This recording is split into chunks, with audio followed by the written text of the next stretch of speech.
Today marks 1 year since nearly 100 people were killed when a condo collapsed in the middle of the night in Surfside, Florida. 98 people lost their lives when that 12-story building came crashing down at 1:22 in the morning.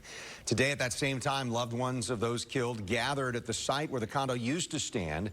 They lit torches in honor of the lives lost. One of those torches is to stay lit for about 3 weeks, the same amount of time it took to get the last victim out of the rubble. Also today, First Lady Jill Biden traveled to Surfside for a community-wide memorial event and thanked first responders who worked tirelessly in the wake of that tragedy. And as we gather, we express gratitude for this community, the firefighters and first responders who bound up wounds and spent weeks working to recover your loved ones.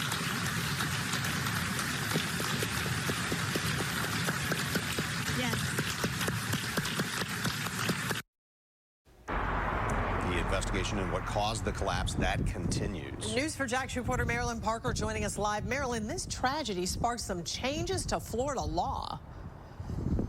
You know, it's been said that this disaster could have been prevented. Just last month, lawmakers unanimously passed laws that would promote safety for these condos. And I spoke with experts in HOA safety who say they hope it's enough. It's one of the deadliest collapses in U.S. history. Captain, the Champlain Towers building collapse. A year ago Friday, Champlain Towers in Surfside came down overnight. 98 people were killed. Hundreds of reports reveal years of problems with the condo never addressed. They had a $3 million repair in the beginning. In 2018, it was a $9 million repair. And in 2021, it was a $16 million repair. Dave Rauch is an HOA safety expert who says as the price for repairs went up, the damage got worse. And of course, the ultimate expense at Champlain Towers was a loss of life. It took Florida lawmakers less than a year from the collapse to pass condo safety reforms. The law requires statewide recertification of condos over 3 stories tall.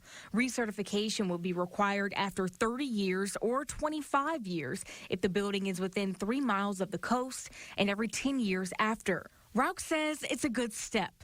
But he says there should be more inspections more often, and that developers should be required to give a maintenance manual to show how, when, and what to maintain. Other high-rises do it, but it's costly and could make it harder for developers to sell units. And that's why Florida just passed this law. The developers are very powerful. They have a big voice in the legislature. And that's the problem. The new law says condos must have sufficient reserve funding on hand to make necessary repairs. The associations would also have to give inspection and safety records to prospective buyers and renters. We're told the investigation into the cause of this collapse is going to take a few more years. Until then, Rauch says he hopes to see new laws to help prevent this from ever happening again. Reporting live, Marilyn Parker, Channel 4, the local station.